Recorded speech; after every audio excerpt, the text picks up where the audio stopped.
नमस्कार दोस्तों, आज आप लोग सुनेंगे बैकुंठ चतुर्दशी की व्रत कथा। कार्तिक का महीना सबसे पवित्र माना जाता है। कार्तिक चतुर्दशी के दिन भगवान शिव श्री हरि विष्णु संसार की सत्ता सौंपते हैं। धार्मिक मान्यता है कि आषाढ़ के देवशयनी 11 से कार्तिक की देव उठनी 11 तक भगवान विष्णु पाताल के राजा बलि के यहाँ निद्रा में रहते हैं।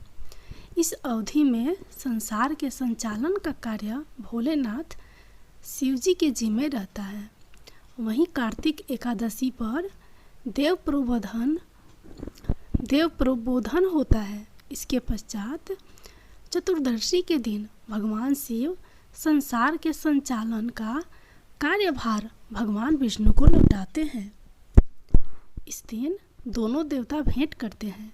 मान्यता है कि शिव जी पर तुलसी दल और विष्णु जी पर बेलपत्र गिर जाता है। लोक मान्यता के अनुसार साल में एक बार बैकुंठ चतुर्दशी के दिन भगवान शिव पर तुलसी दल और भगवान विष्णु पर बेलपत्र चढ़ाया जाता है।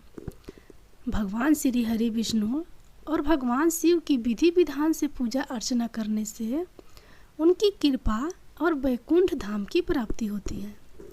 इस दिन व्रत रहकर भगवान विष्णु का पूजन अवश्य सवारी निकाली जाती है। कार्तिक शुक्ल पक्ष की चतुर्दशी यानी बैकुंठ चतुर्दशी पर भगवान श्री हरि विष्णु का पूजन 1000 कमल के फूलों से करने से विशेष फल की प्राप्ति होती है। वहीं इस दिन श्रद्धा और तर्पण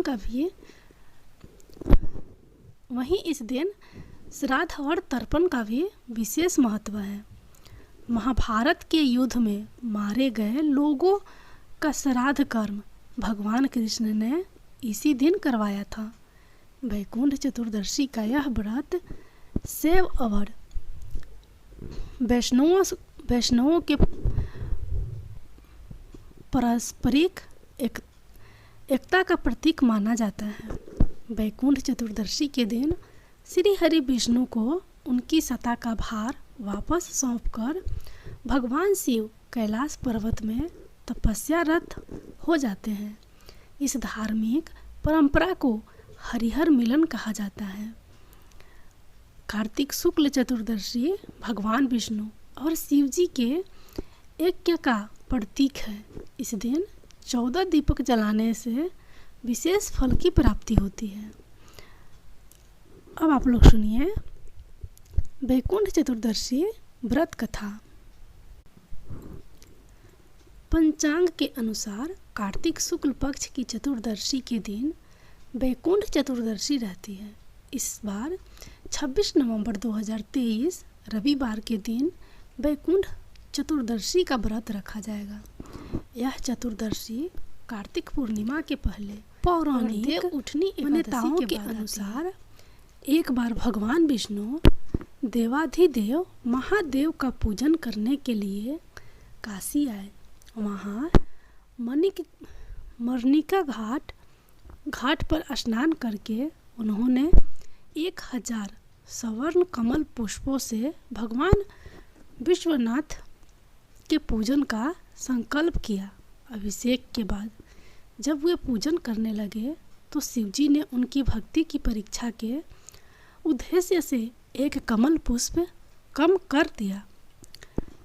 भगवान श्री हरि को पूजन की पूर्ति के लिए 1000 कमल पुष्प चढ़ाने थे। एक पुष्प की कमी देखकर उन्होंने सोचा, मेरी आंखें भी तो कमल के ही समान है, मुझे कमल नयन और पुंडरीकाक्ष कहा जाता है। यह विचार कर भगवान विष्णु अपनी कमल समान आँख चढ़ाने को प्रस्तुत हुए। विष्णु जी की इस अगाध भक्ति से प्रसन्न होकर देवाधिदेव महादेव प्रकट होकर बोले, हे विष्णु, तुम्हारे समान संसार में दूसरा कोई मेरा भक्त नहीं है। आज की यह कार्तिक शुक्ल चतुर्दशी अब बैकुंठ चतुर्दशी कहलाएगी और इस दिन व्रत पूर्वक जो पहले आपका पूजन करेगा उसे वैकुंठ लोक की प्राप्ति होगी।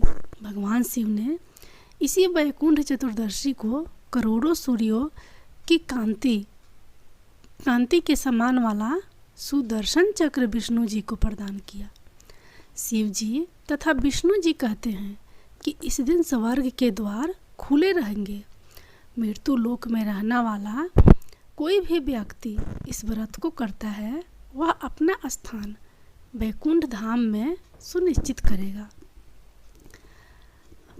दूसरी कथा है, वैकुंठ चतुर्दशी की पौराणिक कथा के अनुसार एक बार की बात है, नारद जी पृथ्वी लोक में घूमकर वैकुंठ धाम पहुँचते हैं। भगवान विष्णु उन्हें आदरपूर्वक बिठाते हैं और प्रसन्न होकर उनके आने का कारण पूछते हैं। नारद जी कहते हैं, हे प्रभु, आपने अपना नाम कृपा निधान रखा है, इससे आपके जो प्रिय भक्त हैं वहीं तर पाते हैं। जो सामान्य नर नारी है वह वंचित रह जाते हैं, इसलिए आप मुझे कोई ऐसा सरल मार्ग बताएं जिससे सामान्य भक्त भी आपकी भक्ति कर मुक्ति पा सके। यह सुनकर विष्णु जी बोले, हे नारद, मेरी बात सुनो। कार्तिक शुक्ल पक्ष की चतुर्दशी को जो नर नारी व्रत का पालन करेंगे और श्रद्धा भक्ति से मेरी पूजन अर्चना करेंगे, उनके लिए स्वर्ग के द्वार साक्षात खुले होंगे। इसके बाद विष्णु जी जय विजय को बुलाते हैं और उन्हें कार्तिक चतुर्दशी को स्वर्ग के द्वार खुला रखने का आदेश देते हैं। भगवान विष्णु कहते हैं कि इस दिन जो भी भक्त मेरा थोड़ा सा भी नाम लेकर पूजन करेगा वह वैकुंठ धाम को प्राप्त करेगा। एक अन्य कथा के अनुसार धनेश्वर नामक एक ब्राह्मण था जो बहुत बुरे काम करता था। उसके ऊपर कई पाप थे। एक दिन वो गोदावरी नदी में स्नान के लिए गया। उस दिन वैकुंठ चतुर्दशी थी। कई भक्तजन उस दिन पूजा अर्चना कर गोदावरी घाट पर आए थे।